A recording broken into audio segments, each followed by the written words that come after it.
Takulandireni ku streams of light. Takulandireni streams of light. Tufuna tikambe kuona funso 1A mu series imene tumene kuti mafunso amene timafunsa kawiri okhuza Mulungu amene timapembedza ife.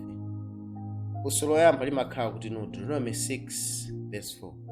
Imvani Israeli, Yehova Mulungu wathu, Yehova ndiye mmodzi. So apa mandithu pamakhala ndithu mafunso Deuteronomy 6 verse 4. Funso limakhalapo ndilena kuti mawu amene anagwiritsa ntchito kuti Mulungu pamene wapo. Imvani Israeli, Yehova Mulungu wathu. Mawu oti Mulungu amene akuchoka ku mawu onena kuti Elohim. Ndiye tikamaona chizungu, okay? Chimodzi timati El. Zikakhapo plural zambiri timati chani Elohim. Ndi anthu amene timaona apazoonesa kuti Yehova ndi Mulungu wathu plural. Manjira ina Yehova alipo ambirimbiri. So anthu amene timaona pamene pande tizikuonesa kuti utatu wa Mulungu. Mano Bible kufotokozera choncho ikamakamba zoti Elohim. Chifukwa chani ikugwiritsa ntchito mawu a plural kufotokozera za Mulungu? Bible likufuna liliphunzitse ife kuti chani. Tioneni pamenepa pamene tikhala ndithu tikuzukuta nkhani imeneyi. Exodus 7 verse 1. Mulungu kodi anagwiritsa ntchito mawu amenewa kuti El bwanji. Ndipo Exodus 7 verse 1. Ndipo Yehova ananena ndi Mose, taona ndakuyika ngati Mulungu kwa Farao, ndi Aaroni mkulu wako adzakhala mneneri wako. Mwanjira ina aliyense akuzaona kuti Mose analipo yekha, analipo munthu mmodzi yekha. So zoti analipo Mose atatu kapena Mose 4 ayi. Kodi Mulungu anagwiritsa ntchito mawu Elohim kwa anthu angati? Anakamba kwa munthu mmodzi. Ndiye kukwaniritsidwa kwa Elohimu wa Mose unachitika bwanji? Zinachitika njani? Chonse chinasatera njani? Kodi Mose anakhala anthu atatu? Tioneni pamenepa. Exodus 11 verse 3 akutuza ife ndipo Yehova anawapatsa anthu chisomo pamaso pa Igupto. Munthuyo Mose ndiyenso wamkulu ndithu mdziko la Igupto, pamaso pa anyamata Farao ndi pamaso pa anthu. Mwanjira ina tionana kuti Mose anakhala munthu wamkulu kwambiri. Mwanjira ina pomuuza kuti Mose akhala ngati Elohim, akhala ngati milungu, plural. Akuonena kuti Mose kukwaniritsidwa kwake anakhala wamkulu. He became great ndithu mdziko la Igupto, pamaso pa Farao ndi pamaso pa anthu. Mwanjira ina amakamba za ukulu wa ndani? Wa Mose. So tikamakamba chichewasi tikamati alendo, alendo tabwera, alendo atakhala munthu mmodzi kapena atakhala atatu. Koma chifukwa ndimati alendo akakhala mmodzi, chifukwa tono tikupereka ulemu.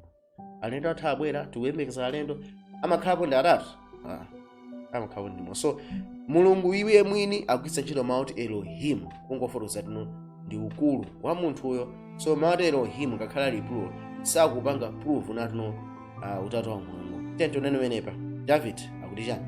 1 Peter 29 verse 10. Motero David analemekeza Yehova pamaso pa khamu lonse nati, Davide, wolemekezedwa inu Yehova Mulungu wa Israeli, Atate wathu ku nthawi zonka yaya. So Davide akulemekeza Yehova Mulungu Atate amene kungofotokoza kuti uzala kamba za Mulungu Atate. Tioneni pa 1 Peter 29 verse 11 ati ukulu ndi mphamvu ndi ulemerero ndi kulakika ndi chifumu ndi zanu, Yehova, pakuti zonse zamwamba ndi za pa dziko lapansi ndi zanu.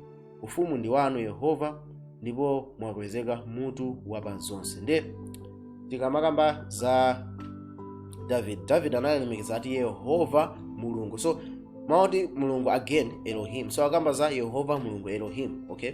Mulungu wa Israeli ndi angati? Atate wa nthawi za ku nthawi zamwe. Mwanjirena Elohim amene ndi Yehova amene ali mmodzi, amene ali Atate. Ndakana ukulu ndi mphamvu ndi ulemerero ndi kulakika ndi chifumu ndi zanu. Mwanjirena tikamakamba za Elohim tikamba za plurality of majesty. Ulemerero lake ndi wokuya, chifumu chake chachikulu kwambiri mu chizungu chinyo majesty. So ulemerero la Mulungu ndi wakulu kwambiri mokuti akuchita kutchedwa kuti Elohim. Ndiye chanisangalatsa mchena ndipo mwakwezeka mutu pa zonse. Mwanjirena Yehova Atate ndi mutu pa zonse, above all. Kodi akuti chani chiwango chatsopano? Ephesians chapter 4 verse 5 akuti Ambuye mmodzi, chikhulupiriro chimodzi, ubatizo umodzi. Ephesians 4 verse 6. Mulungu mmodzi ndi Atate wa onse amene ali pamwamba pa onse ndi mwa onse ndi mkati mwa zonse.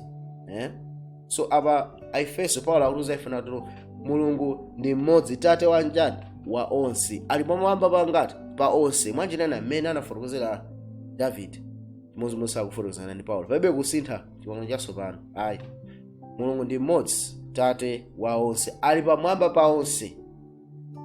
Kodi ali pamwamba pa ndani? Then tionene menepa 1 Korinto 11 verse 3 akuti no, koma ndifuna kuti mudziwe kuti mutu wa munthu yense ndiye Khristu, ndi mutu wa mkazi ndiye mwamuna, ndipo mutu wa Khristu ndiye Mulungu. So akamati Mulungu tate ndi mutu, tate wa onse, ndi Mulungu pamwamba pa onse, ali pamwamba pa ndani? Ali pamwamba ngakhale pa ndani pa mwana wake amene ali Yesu Khristu.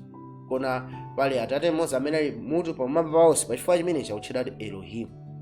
Okay, Yehova Mulungu wathu, tate wathu ndiye ngati? Iye mmodzi. Tiye tionene pamenepa kuti no mawu Elohim anagwiritsa ntchito motani. Exodus 32 verse 4 no, ndipo tiwerenga m'Chizungu, and he received them at their hand and fashioned it with a graving tool after he had made it a molten calf, and he said, these be thy gods, O Israel, which brought thee out of the land of Egypt. So different tiwerenga m'Chizungu chifukwa tino wafuna tuone unatu no mawu amene wa Elohim samangogwiritsa ntchito kwa Mulungu wokha, komanso ngakhale kwa milungu ya kunja. Aaron pa Exodus 32 verse 4 pamene baba ndeto neso nchichewa akuti mwanyimene pakunano ndipo anazilandira ku manja awo, nazikonza ndi chozokotera, nachiyenga mwana wa ng'ombe, ndipo anati si milungu yako, mwapano menepe, si milungu yako Israeli imene inakweza kuchokera m'dziko la Igupto. So Aaron pamene papa akuti isi milungu yako, m'Chizungu kuti these be thy gods. So anaiza plural, koma anoti kaona mu original Hebrew ikamba za Elohim. So mwa amene wawa Elohim wa Chiheberi ndi a plural, koma anoti tione pamenepo kuti panali ng'ombe zingati, inalipo imodzi. Chifukwa ina kuti no Elohim, chifukwa no Mulungu tate na amene ali Elohim ali ndi ulemerero. Ndi Aaron amatenga ulemerero umene uli kwa atate ndikuchipasa ching'ombe chimenechi, mmene zina izi nzamwana kwambiri. Komano angoliphunzitsa funa tukapanga za Elohim tukamba za kukula kwa ulemerero. Okay, so situkamba za anthu kuti alipo angati.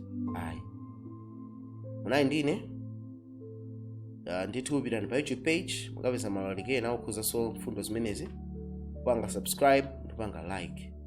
Mungu akhale nanu. Amen.